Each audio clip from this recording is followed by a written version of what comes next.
Good evening, Aunt Shirley. Hi. How are you? Good. State your name and age and that stuff. I'm Shirley Jean, Mann, Weldon. I'm going to be 87 in June 16th. I was born in 1935. I have been married for 67 years, have had 4 children. One of them passed away, got 3 girls left, lots of grandchildren, lots of great-grandchildren. Do you want me to start with the 40? Let's start your earliest memories, where you were born, and then your earliest memories. Whatever Okay. you want to say. Okay. I actually don't remember the 40, living on the 40, hardly at all. But my first memory was when we were moving from the 40 to the Vredenburg property. And it was, to me, really exciting because I thought I was really going places. I was in the back of a wagon, sitting in a rocking chair. I believe Dad was driving the team of horses, and Dwayne was herding either horses or cows. I can't remember which. And I think Lorne had something he was leading too. But I was riding high in this rocking chair, going down through the hills. A beautiful day. And I thought I was absolutely going to the end of the world or something. It was very exciting. And that was my first memory, actually, that I can remember at all. And then I can remember moving into the house and being excited about a new home. And it was bigger, of course, than the 40 was, because it was really small. And we had a bigger barn, and I believe more horses and cows than we'd had before. And it was just an exciting time for me, for a first memory. And you're talking about the Vredenburg place, right? Right, yeah. So tell me the story about pumping water. Oh, well, yes. We had no electricity there and no water into the house. The well was down below the house, so you had to pump water and bring it up to the house, which was quite and I was only, I was about 5 or 6 maybe, and I had to jump up and push down to pump the water. I didn't have the strength to just pull it down. I'd have to jump up and push it down. So we did that. But we also had a sort of a container, canister-like thing that we put our milk and our butter, homemade butter, by the way, down into the well so you could draw it up. And that's how we cooled the things that needed to be cooled like that. We didn't have a refrigerator or ice box or anything like that. So we were busy with, You guys had a cellar, right? You guys had a cellar? We had a cellar there. I don't remember that cellar like I do the others, but there was a cellar. And we had, in the back, we had some apple trees. And I believe that's where Dwayne and I had our first cigarette. And he rolled it. He rolled the cigarette, handed it to me, and I took a few puffs, And then we ate green apples and got very, very sick. And the folks knew exactly what had happened because they knew that probably was how we did that. That was one of the experiences. Tell me more. Well, it wasn't too long until Ronnie was born there. And I remember changing his diaper and started taking care of children. And actually, I've been taking care of children ever since he was born. I did a lot of care for him after he was born there.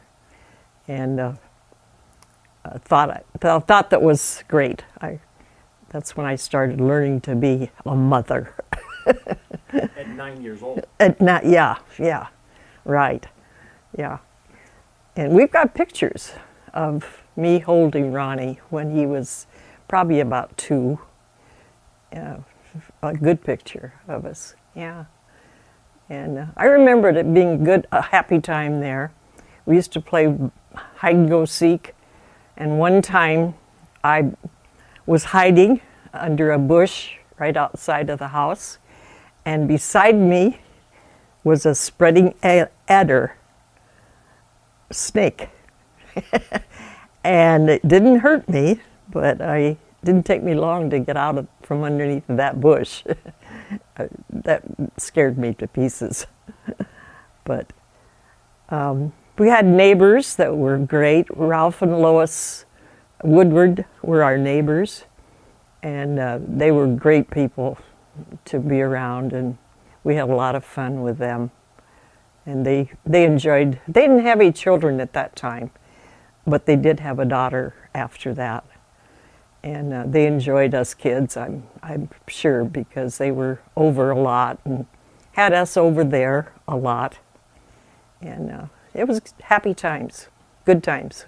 So tell me a couple other things about your memory of your mom and dad, my grandma and grandpa, and separate question, separate story about when did you start school there? Or were you living someplace else before you started school? And if you did, we can talk about that when we get to that farm. Yes, I did start school there, yeah. And we rode the bus, and there was quite a few neighbors that had children that got on the bus to go in. I went to school until I was in the I finished the 4th grade. And then I went to country school after another move. So. Yeah, we'll talk about that in a minute. Yeah. One of our favorite places we were talking about when we drive over here, right? Right. So what memories did you have of your mom and dad on the Vredenberg farm? They were very busy. I don't remember that we had a lot of social time, a lot of times when we, they were so busy with just settling in and farming and that sort of thing that we went to town on Saturday night, and I don't remember that we had a car then, but I think we did. If we did have a car, it was probably the first car that I could remember anyway. And we'd go to town on Saturday night, and Mom would have her cream can full of cream that we took in to sell it, and sometimes eggs from her chickens, and she would sell those. And we'd get our groceries, which was not much because we always had a big garden, and we'd have flour and sugar and coffee and staples that we'd buy. But she baked her own bread. I know lots. In fact, when you get off the school bus, lots of times, that's the first smell you could smell was the home baked bread, and in the air from what she was baking, which was like 8 loaves at a time, and in the summertime, One of my favorite sandwiches was homemade bread, a nice onion out of the slice of onion, and a nice slice of tomato. And ooh, was that good. Yeah. Dad was always busy. He loved his animals. He loved milking cows and always milked cows. And he was just busy. We had a cow. I believe its name was Brownie. I believe that's right. That we could ride. And lots of times we could ride that out to get the other cows or walk out and ride Brownie back. And that was fun. It had a bell on it, so it kind of cling, clang, cling, clang. And then Dwayne and I had lambs. We had a twin set of lambs that were born, and they were a lot of fun. They got sold, though, so they weren't our pets anymore, but it was really fun to have them around. They really do follow you, just like Mary follows Mary, you know. It was just a very good time, I thought, you know. I don't remember being in that house with Nola. I think she must have moved on about the time we moved there. I do remember Norm and Lee dating when we lived there. And Viola was there, Lorne was there. And Dwayne, of course, and Ronnie when he was born. But then we had another move before we had little baby Jerry. So we're going to get to that in a second, but you talk about going to town, buying groceries, and if my voice doesn't carry through, I'll add this in the video here coming up. But help people get an appreciation for how often you bought groceries, how much groceries your mother bought, how many bags, and how much it cost. Well, it always was relative to whatever she sold with the cream and the eggs, you know. That was her grocery money. And I can remember them giving us a nickel for an ice cream cone when we went into the drugstore there. I don't believe they ever could buy a lot. I don't remember just taking bags and bags of groceries home. It was just staples, pretty much, because she needed flour to bake her bread. They needed coffee. They were big coffee drinkers. And sugar, you know. At that time, the stores were general stores, so if there was any clothing needed, you could get that there, you know, socks and pajamas and overalls and shirts and denim shirts and shoes. And the general store, there were purchases made every once in a while when we'd go, but not on a regular basis at all. We just didn't have the money to do that. Okay, Aunt Shirley, so we were talking on the break here about your next moves. Where did you guys move to after the Vredenberg place, and about what year was that? Well, Ronnie was born in 44. 42? Ronnie was born in 42, and Jerry was born in 43. They were only a year and a half apart. We moved into Pisgah, into a little rental house. They did not buy it. It was a rental house, and I don't remember who we rented from.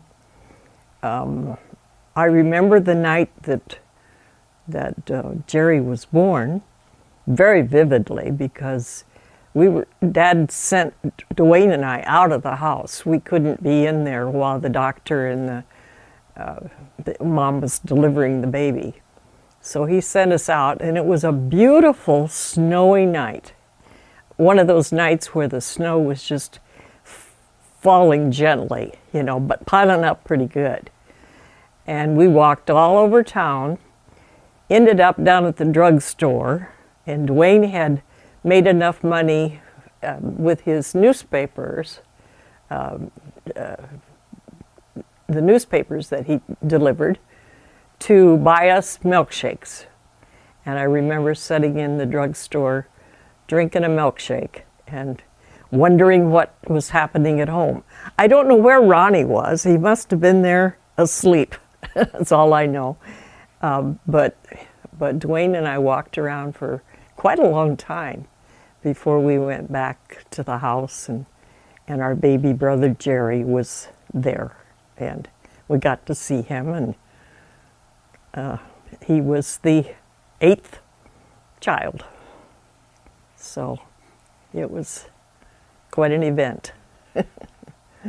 So you talked a lot about the Rogers place. We talked about that coming over here to Dad's tonight. So when did you move to the Rogers place? And tell me about some of your most fondest memories there at the Rogers farm. Yeah, the Rogers place was probably my favorite spot.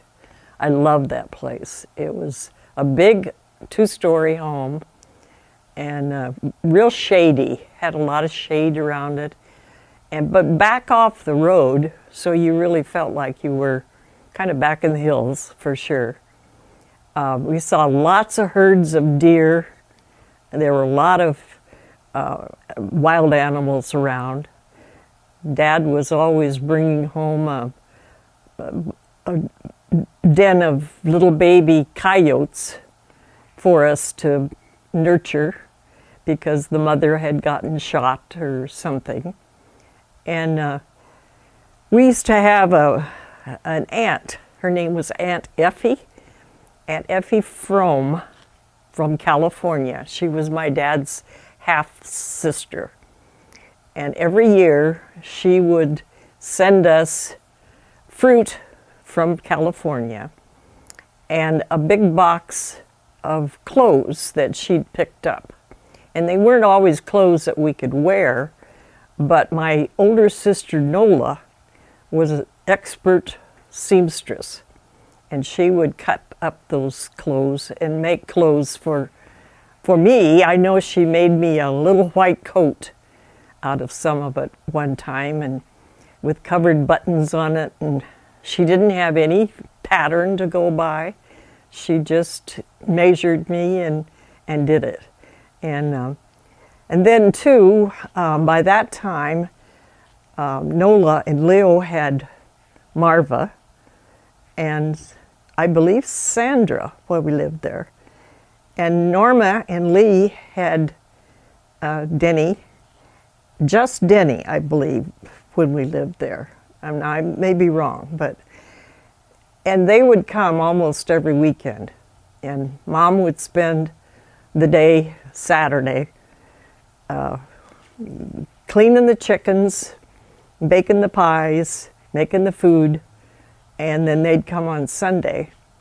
And my favorite thing was to take them upstairs to where this box of clothes were and dress them all up. And then they would come down the stairs with their little stories or songs or dances. And and they thought that was really fun. And it was. And then my other favorite thing there was I would go upstairs to this kind of empty room where we kept all that stuff and open the window up above where Ronnie and Jerry were playing in the dirt with their cars and their toys, and I would listen to them talk. And their brogue, was, their talk to one another, their names was Caesars and Saucers. And they'd get this little farm brogue going on like, "Hi, hello there, Caesars. How are you, Saucers? let's go back to the back 40, Caesars. Okay, saucers, you know. And they didn't know I was listening, but it was fun to see them playing and having such a good time. But it was a beautiful place to live. We had neighbors, too, there that we've known forever. They were Glenn and Hazel Oliver. And Warren was in my grade. And Carol was the younger sister.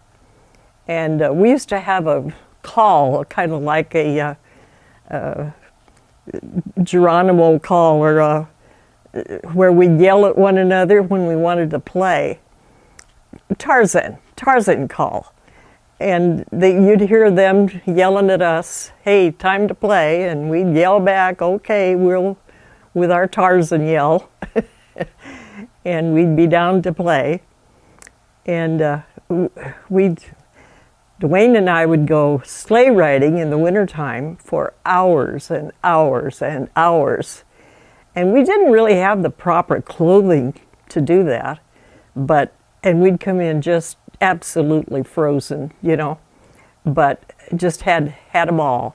There was a hill that you could go up and ride down, and then we'd walk back up and ride down. And we didn't have any trouble entertaining ourselves at all, because, you know, we could play hide and go seek, whatever. It was just a happy childhood, I thought. Enjoyed it very much. So tell me a little bit about Grandpa farming. I think Dad told me a story that was living there was the first time Grandpa had bought a tractor.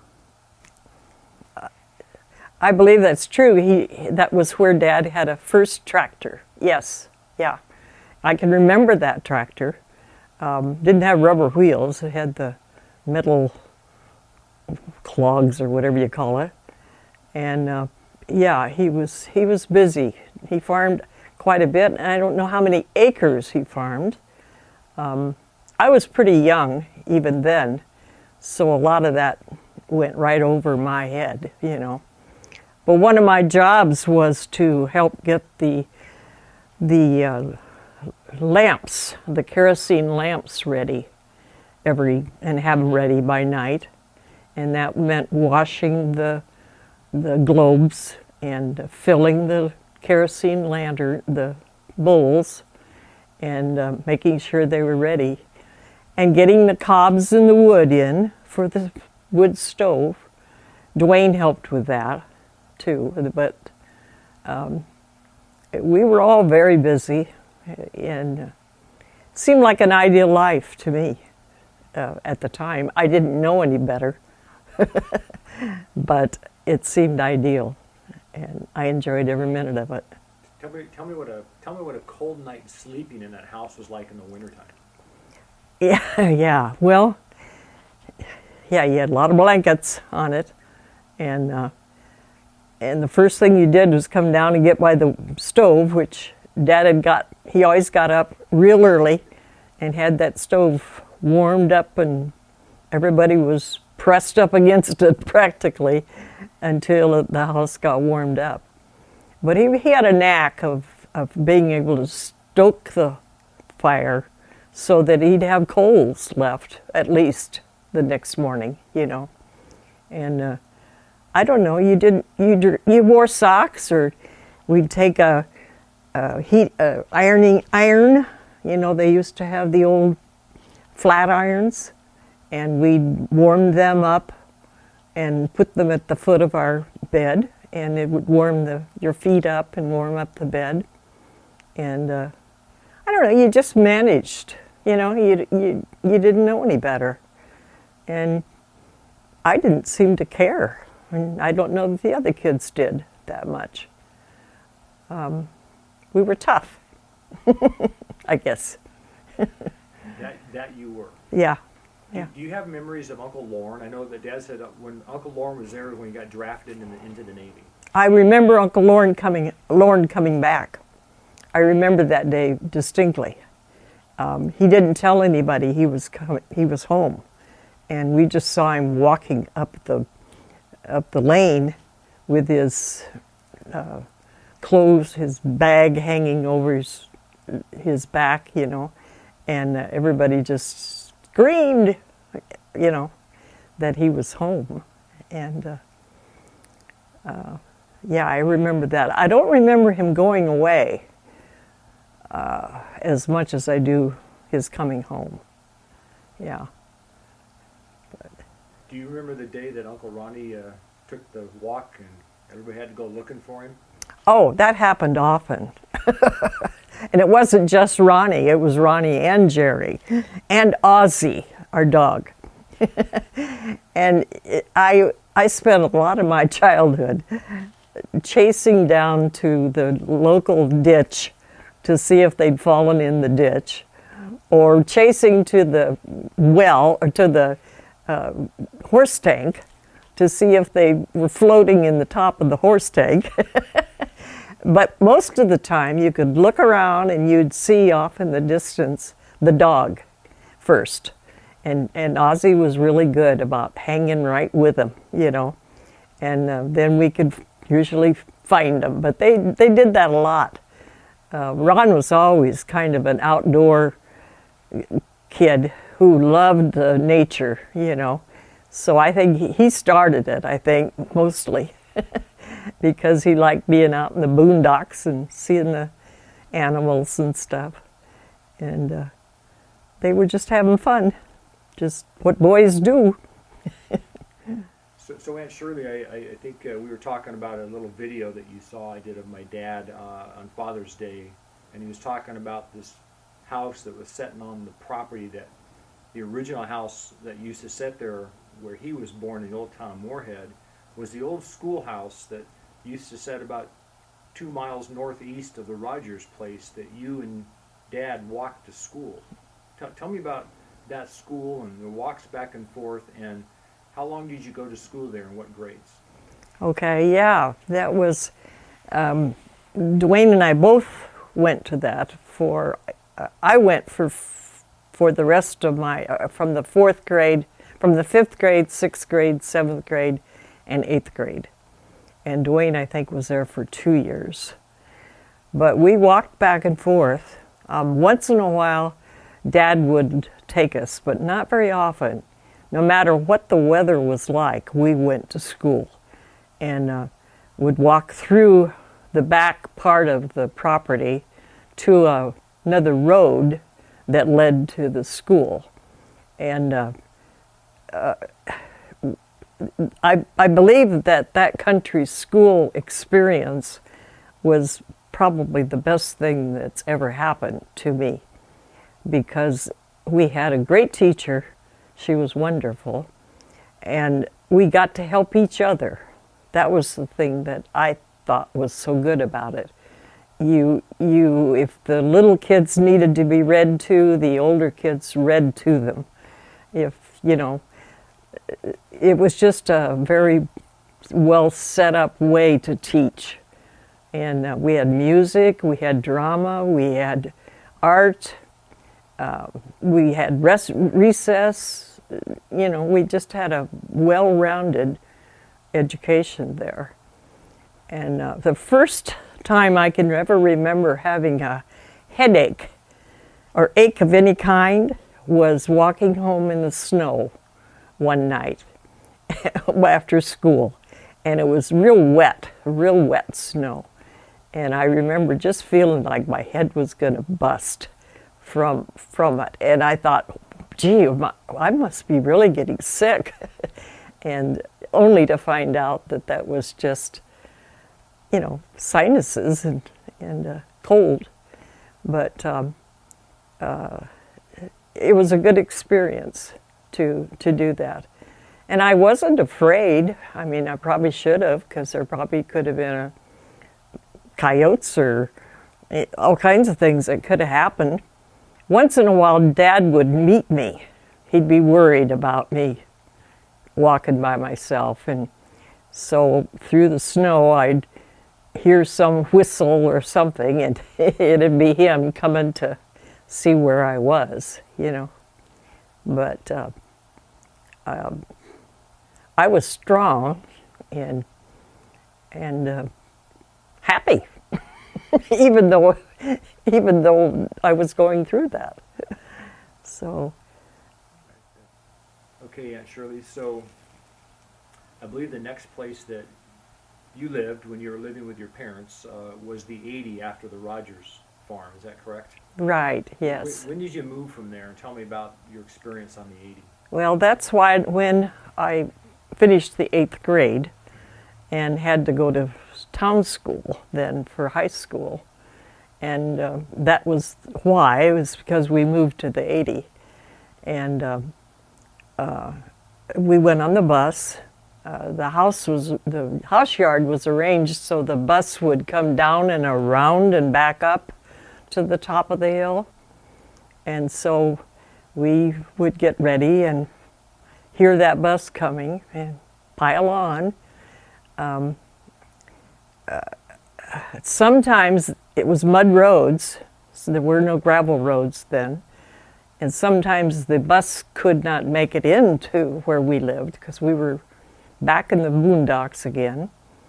So we would walk over to the corner of the property where the gravel roads were, and then the bus would pick us up there. Now, how we got arranged that, I don't remember. We did have a phone. I remember having a phone. So possibly they would call and say, you know, meet us at the corner because we can't get in to that. And many, many times we couldn't get in ourselves. We'd go to town and to get something and couldn't get back in, so we'd have to park the car and walk in with the groceries and whatever we had, you know. And I remember as I was getting older that didn't sit very good with me. I was growing, I guess, to better things, bigger and better things. But it was a beautiful place to live, though. It was a classic, I believe, small farm atmosphere. I could sit in my window upstairs and look out and see the horses. I could see the cows, the cattle, the calves, the pigs, the chickens, the roosters crowing. I mean, it was just a typical little small farm. And we had big gardens there. And we hoed them. We didn't have any tillers or anything like that. We hoed them. And Dad would take us out there and we'd hoe for hours. And he'd get toward dark a lot of times, and all of us would want to quit and go in. He'd say, just one more row, kids, just one more row. And so we'd get it all, you know, till all hoed up. But I can remember sitting under the trees. There were 2 big trees in the yard with lots of shade, and with bushels and bushels of green beans or peas or corn that we were working on to can. And you could go down into the cellar and find just about anything you wanted for supper. Mom would say, go get potatoes, go get me some onions, go get me a can of this, a can of that. And it was there. She did jellies, they canned meat. It was just full all the time. Dad butchered his own animals there, his own beef or pork. I can remember those days when he would do that, and sometimes the neighbors would come and help. And same way with threshing days. That was a community affair where the women would all come and the men would all come, and the women were working hot over the hot wood stove, cooking the food. They'd bring pies and, you know, all the vegetables that they wanted, put up a big table outside, and the men would eat out there. And it was classic, I believe. We had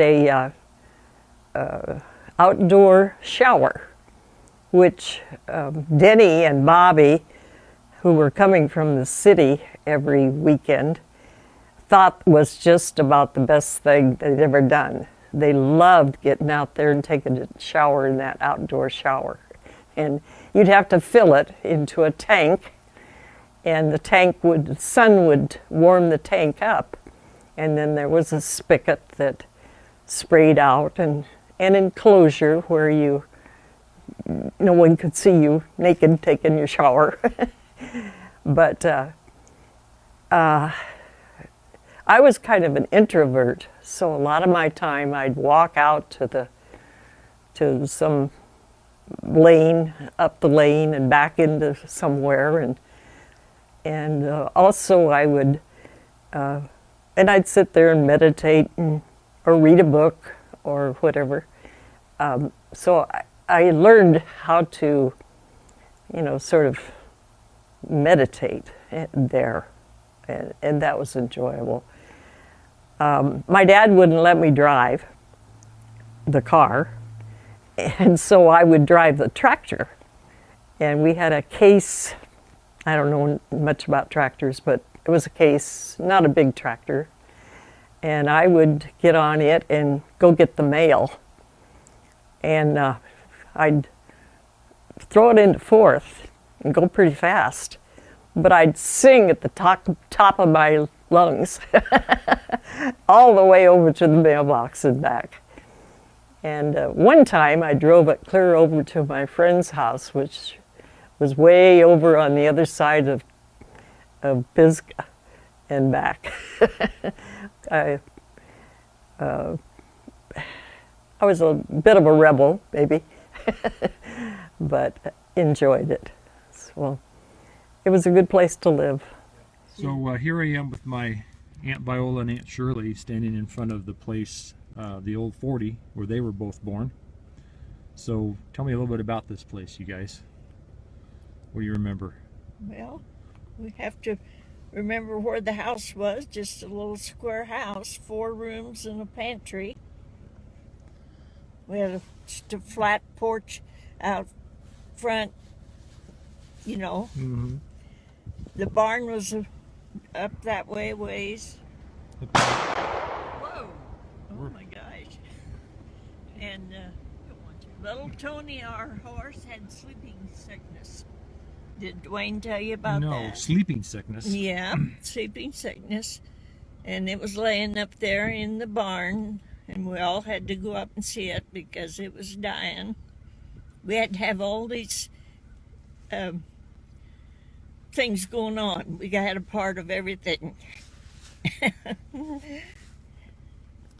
Well, I don't remember very much. There was a chicken house where we had chickens. Yeah, that was up behind that current house now. Yeah.